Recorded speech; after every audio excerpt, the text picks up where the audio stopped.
தம்பி, நான் படித்தேன் காஞ்சியிலே நேற்று, அதை நான் உனக்கு சொல்லட்டுமா இன்று?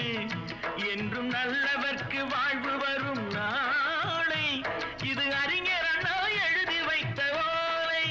தம்பி, நான் படித்தேன் காஞ்சியிலே நேற்று, அதை நான் உனக்கு சொல்லட்டுமா இன்று?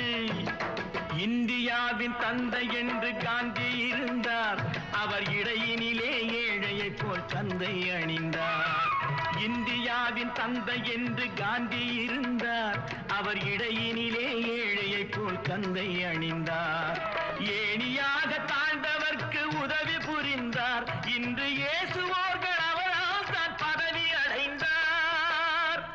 இன்று இயேசுவோர்கள் அவரால் தான் பதவி அடைந்தார். தம்பி, நான் படித்தேன் காஞ்சி